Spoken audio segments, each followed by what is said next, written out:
CompTIA A+, Core 2, Complete Training Course.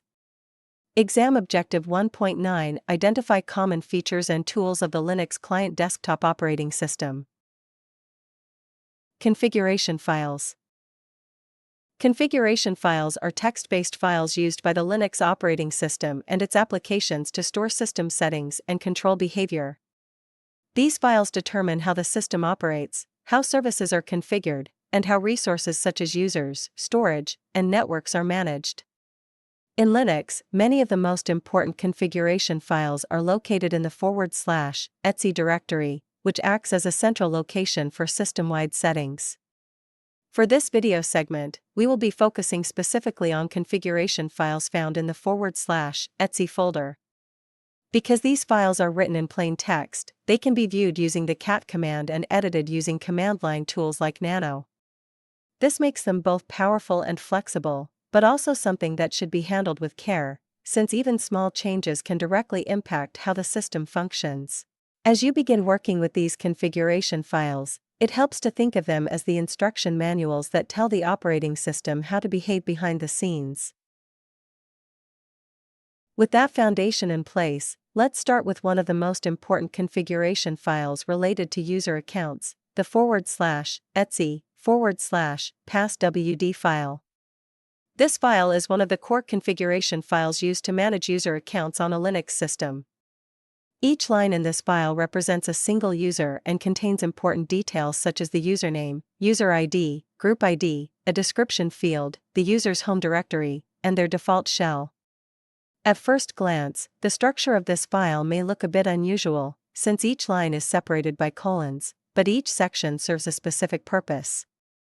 For example, the user ID helps the system uniquely identify each user, while the home directory defines where that user's files are stored.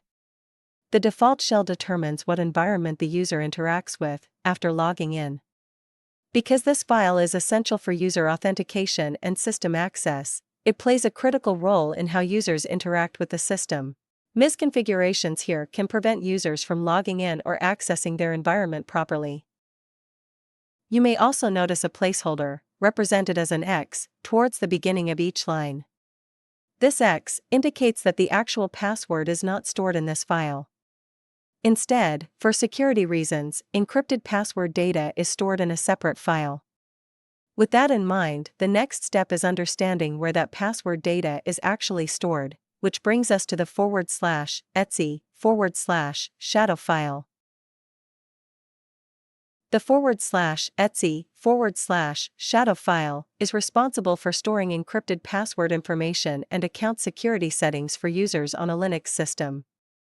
While the passwd file defines user account details, this file is where sensitive authentication data is actually stored.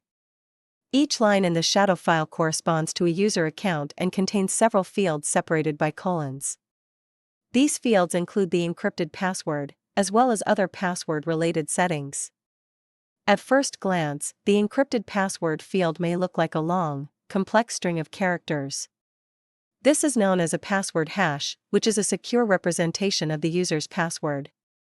Instead of storing passwords in plain text, Linux systems store these hashes to help protect user credentials from being easily exposed. Because this file contains highly sensitive information, it is heavily restricted and typically only accessible by the root account. This added layer of protection helps prevent unauthorized access to password data and reinforces overall system security. Misconfigurations or unauthorized changes to this file can impact user authentication, potentially preventing users from logging in. Continuing on, we come to the /etc/hosts file. This configuration file is used to map hostnames to IP addresses locally on a Linux system. While most systems rely on DNS servers to resolve names, this file provides a way to define those mappings directly on the machine. Each line in the hosts file contains an IP address followed by one or more hostnames. When the system needs to resolve a name, it will often check this file first before reaching out to a DNS server. This allows for fast, local name resolution without requiring network communication. Compared to the passwd and shadow configuration files, the format here is much simpler. Each entry directly pairs an IP address with a hostname, making it easy to read and work with. This simplicity makes it especially useful for testing and troubleshooting.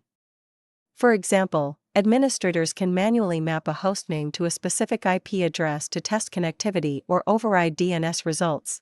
This can be especially helpful when working in development environments or when diagnosing network issues. Because this file can override DNS behavior, incorrect entries can lead to connectivity problems or misdirected traffic, so it should be modified carefully. In addition, if this file is altered maliciously, it can be used as part of a DNS-based attack, redirecting users to unintended or harmful destinations without their knowledge. This makes it important to ensure that only trusted users have access to modify this file and that its contents are reviewed if suspicious network behavior is observed. Next up, we have the /etc/resolv.conf file. This file is used to define the domain name system, or DNS settings for a Linux system. While the host's file handles local name resolution, this file tells the system which external DNS servers to use when resolving domain names. Each line in this file typically begins with a keyword such as nameserver, followed by the IP address of a DNS server. When a user attempts to access a website, the system will query these DNS servers to translate the domain name into an IP address. Compared to the host's file, which provides manual, local mappings, the resolv.conf file enables broader network-based name resolution. This allows the system to communicate with external networks and access internet resources.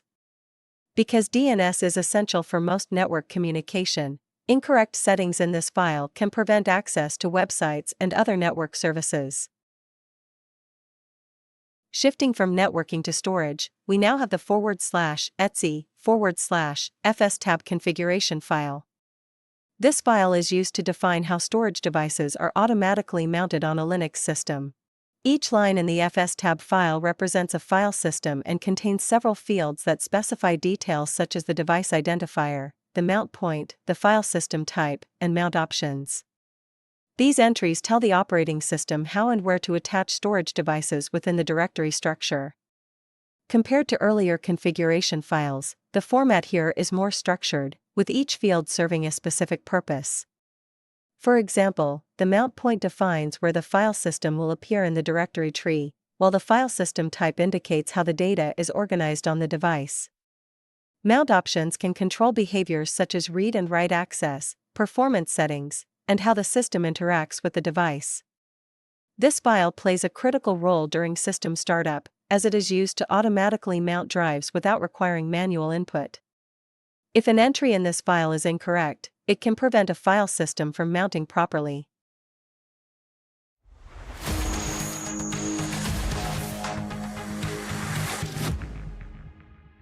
Thank you for watching. Subscribe for more great content.